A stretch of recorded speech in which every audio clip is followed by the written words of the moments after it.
হে ভগৱান, আমি যিটো ভাবি আছিলোঁ সেইটোৱে হ'ল।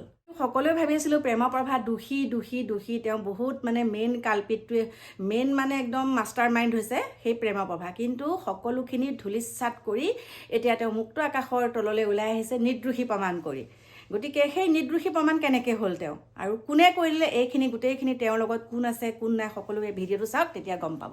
নমস্কাৰ মোৰ প্ৰিয় বন্ধু বান্ধৱীসকল, কি খবৰ আপোনালোকৰ? আশা কৰিছোঁ সকলো ভালে কুশলে আছে। কৃষ্ণ, অকণমান বহি লৈছোঁ। এতিয়া 11টাই বাজিলে, গৰম পানীৰ বাহিৰে চাহ এটুপিও মুখত পৰা নাই দেই। এতিয়া সকলো কথা বাদ দিছোঁ, মোৰ মূৰতে হাতটো থৈ কথা এটা ক'ব ওলাইছোঁ। কি বুলিনো ক'ম, এতিয়া এইবিলাক যি হৈ আছে দেখা পাইছে, আৰু ফটামুখ কিছুমান কথা কৈ দিলে বিপদটো পিছত আমাৰে হয়। সেইকাৰণে একো নকওঁ, খালি মনে মনে আৰু চাই থকাই ভাল বহি পেলাই। খালি এতিয়া ঘৰৰ কাম বনখিনি কৰাৰ বাদে বেলেগ আৰু ঘৰৰ সংসাৰখন চলাই নিয়াটোৱে আমাৰ কাৰণে ডাঙৰ কথা হয়। যে পৰিয়ালবৰ্গৰ লগত মিলা প্ৰীতিটোৱে আমাৰ কাৰণে, সেইটোৱে আমাৰ মেইন উদ্দেশ্য। আৰু আজিকালি ভিডিঅ' টাইমমতে একেবাৰে দিব নোৱাৰা হৈছোঁ, একদম এলাহ লগা হৈছে ভিডিঅ' দিবলৈ। কাম কৰোঁতে কৰোঁতে, ঠাণ্ডা দিন নহয়, এই ঠাণ্ডা দিনকেইটাত একদম ইকাতি সিকাতি কৰোঁতে সন্ধ্যাই হয়। এতিয়া মই যিমান গাল মোৰ কাম বন মই উলিয়াই লৈছোঁ, এতিয়া 5টা ৰুম মুচিলোঁ, 5টা ৰুম ধুনীয়াকৈ ফেনাইল চেনাইল দি মুচিলোঁ। এতিয়া এইফালে 4টা ৰুম আছেগৈ আৰু মুচিবলৈ। এই 4টা ৰুম কিয় কাৰণে মুচা নাই গম পাইছে? গোটেই কাপোৰ কম্বল চম্বল চব ৰ'দত দিছোঁ। ৰ'দত দি পেলাইতো আকৌ ডিভানত সোমোৱাবহি লাগিব, আকৌ ৰাতি ল'বই লাগিব ভাগে ভাগে। সেইকাৰণে এইফালে দি আকৌ আনি পেলাই কাপোৰখিনি সোমোৱাব লাগিব কাৰণে এইটো ছাইডৰ ঘৰকেইটা মোচা নাই। এতিয়া আপোনালোকক কৈছোঁ ঘৰৰ বুলি, কি জানে, আমি বেলেগৰ কথা চিন্তা কৰি, বেলেগৰ বুলি ক'লে আচলতে ভুল হ'ব, আমি ভগৱানৰ কথা সদায় চিন্তা কৰিয়ে আছোঁ। আৰু ভগৱানক জানো মানুহে পাহৰিব পাৰে ন?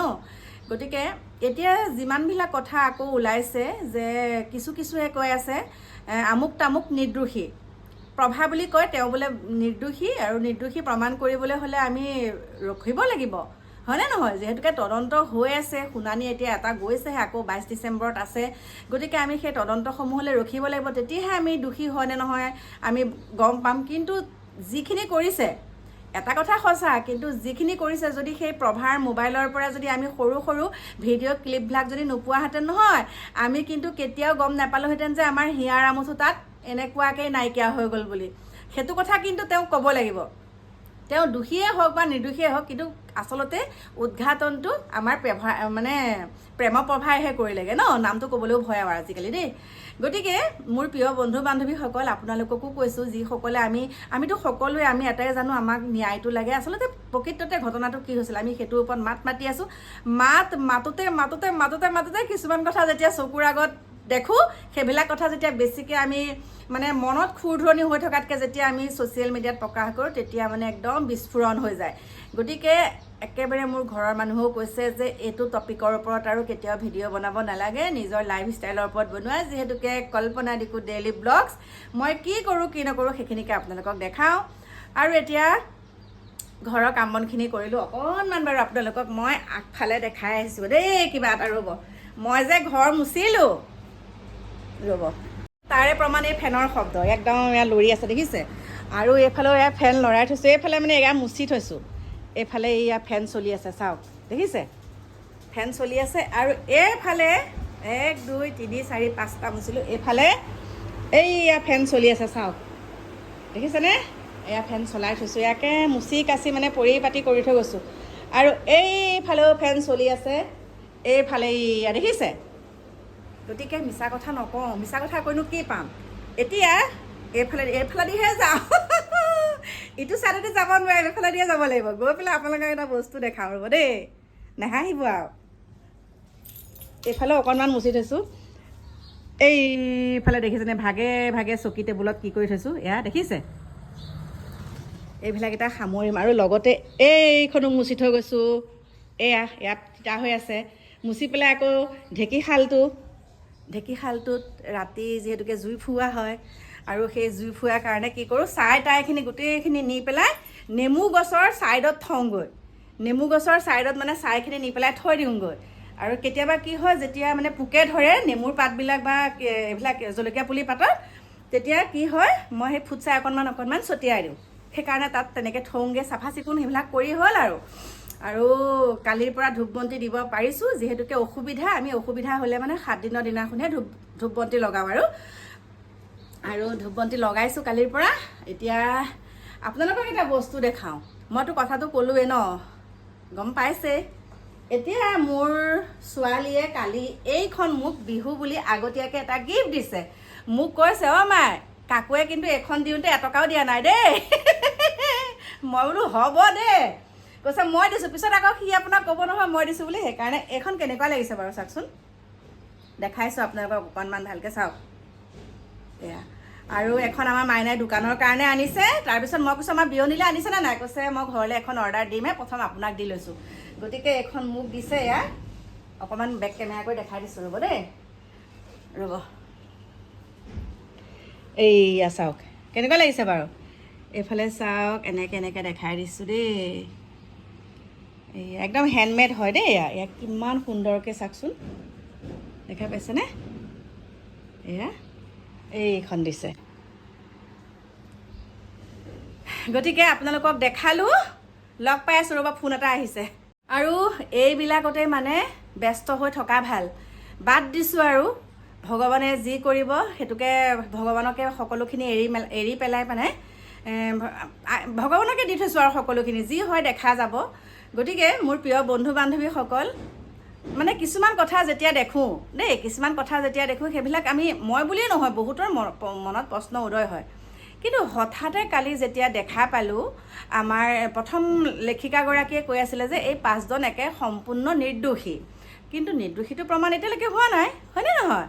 কিন্তু আকৌ এতিয়া দেখিলোঁ একে মূল যিগৰাকী মহিলা, মানে যুৱতী বুলি কৈছোঁ বাৰু, যুৱতী যিগৰাকী ছিংগাপুৰত গৈছিলে, সেই যুৱতীগৰাকী বোলে বহুত ভাল।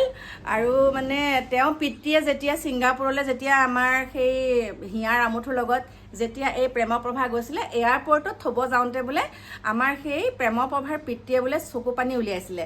তেতিয়া বোলে আমাৰ হিয়াৰ আমঠুৱে কৈছিলে চিন্তা নকৰিবা মই আছোঁ। ইমানখিনি তেওঁ কেয়াৰ লৈছিলে তেওঁৰ পিতৃয়ে। আৰু সেই ইমানখিনি কেয়াৰ লোৱাৰ পিছতো কিন্তু আমি যেতিয়া ছিংগাপুৰৰ পৰা তাত থকা প্ৰবাসী আহিছিলে ইয়াত ষ্টেটমেণ্ট দিবলৈ, তেতিয়া কিন্তু এটা ষ্টেটমেণ্টত পাইছিলোঁ যে তেওঁ মোৰ ঘৰতে 4 দিন নে 5 দিন থাকিলেগৈ। সেই ঘটনাটো কিন্তু গাপ দিবলৈ হ'লে আৰু দেই, ছিংগাপুৰৰ পৰা বাহিৰে সেই ছিংগাপুৰত থকা প্ৰবাসীজনৰ ঘৰত থাকিলেগৈ, অসমীয়া যোনজন লোক। তেওঁ কোৱা ভাষ্যহে মই কৈছোঁ, তাত 5 দিন থাকিলেগৈ। 5 দিনৰ পিছতহে তেওঁ আকৌ ঘৰলৈ আহিছে। যদি তেওঁ ইমান ভালে স্পষ্টকৈ কথাখিনি ঘৰতে জনাব লাগিছিলে দেউতাককে ন, যে এনেকুৱা হ'ল দেউতা, মই কি কৰোঁ, এনেকুৱা কথা। কিন্তু সেইখিনিকে নজনাই আকৌ গাপ দিছে। গতিকে তেওঁক আমি কেনেকৈ নিৰ্দোষী বুলি প্ৰমাণ কৰিব পাৰিম? নিৰ্দোষী বুলি তেনেকৈ ক'ম? তেনেহ'লে আমি তেওঁক নিৰ্দোষী বুলি কেনেকৈ ক'ম, হয়নে নহয়? গতিকে আমাৰ দৃষ্টিত যিহেতুকে হত্যাকাৰী বুলি আমাৰ মুখ্যমন্ত্ৰী ডাঙৰীয়াই কৈ পেলাই সেই 7জনকে যেতিয়া তাত কৰায়ত্ব কৰি থৈছে, জেলৰ ভিতৰত আছে, গতিকে আমাৰ কাৰণে তেওঁলোক দোষী বুলি যেতিয়া ৰখাই থৈছে, জেলৰ ভিতৰত যেতিয়া দোষী বুলি থৈছে আজি 3 মাহকে দিন, গতিকে তেওঁলোক দোষীয়ে। আকৌ বেলেগে যে এতিয়া কৈ আছে নিৰ্দোষী তেওঁ প্ৰমাণ কৰি দেখাওক। নিৰ্দোষীটো তেওঁ প্ৰমাণ কৰি দেখাওক যে প্ৰেমপ্ৰভা নিৰ্দোষী নহয়, তেওঁ প্ৰমাণ কৰি দেখাওক। কথা এষাৰ কয় নহয়, নিবুকা চাবোন মানুহক বিশ্বাস কৰিব নোৱাৰি, একাংশক। নিবুকা চাবোন বোলে ৰচকীয়ে পাতে গাওঁ, নিবুকিয়ে ভাঙে গাওঁ দেই। গতিকে ঠাণ্ডা মুণ্ডা মানুহে এনেকুৱা অঘাইতং কাম কৰি আছে নহয়, দেখা পাই আছোঁ, চকুৰ আগত দেখা পাই আছোঁ। গতিকে মোৰ প্ৰিয় বন্ধু বান্ধৱীসকল, এয়াই আৰু দেখালোঁ আপোনালোকক। বাকী এতিয়া যাওঁ এফালে, এটা কৈ দিওঁ আৰু 26 বছৰীয়া এটা জাচুচি কৰি আছোঁ। 26 বছৰ হ'ল। আৰু সেই 26 বছৰীয়া যিটো এতিয়া মানে পাহৰিয়ে গৈছিলোঁ আমি, কিন্তু হঠাতে আজি 15 দিনমানৰ কথাটো গম পালোঁ। সেইকাৰণে এতিয়া ইনভেষ্টিগেশ্যন কৰি আছোঁ। ঘটনাটো কিন্তু বহুত পুৰণা, আৰু কি হয় কি নহয় সেইখিনি কিন্তু আপোনালোকক সুন্দৰকৈ মই জনাম দেই। আৰু তাৰ কাৰণে এতিয়া মই যাব লাগিব নগাঁও, গৈ আছোঁ। কালি ল'ৰা ছোৱালীকেইটাৰ লগতো গ'লোঁ। গতিকে সিহঁতক দেখাব লাগিব কিছুমান কাম ন, বিশেষকৈ আমাৰ মাইনাক দেখাব লাগিব। সেইকাৰণে আৰু যোনে যি কয় কৈ থাকক, আৰে নিজৰ পৰিয়ালটোৱেহে চাব, নিজৰ পৰিয়ালৰ ভিতৰত কাজিয়া পেচাল নকৰিব আপোনালোকে। চাওক আজি আপোনাৰ কিবা এটা হ'ব, যিবিলাকে আপোনাক একদম তেল মাৰি মাৰি ওপৰত উঠাই আছে নহয়। গতিকে সেইবিলাকে কিন্তু আপোনাক নেচায়হি, চাব কোনে? আপোনালোকৰ ঘৰত থকা সদস্য কেইজনেহে চাব। গতিকে বেলেগৰ কথা বাদ, নিজৰ পৰিয়ালটোৰ লগত সুন্দৰকৈ থাকক, মকামিলাকৈ থাকক, বোৱাৰীজনীৰ লগত নিজৰ জীয়াৰী হিচাপে থাকক আৰু শাহুজনীৰ লগত নিজৰ মাতৃ হিচাপে থাকক। সকলোকে কৈছোঁ দেই, এৰা ধৰাৰ মাজেৰে চলক, সংসাৰ সুন্দৰ হ'ব।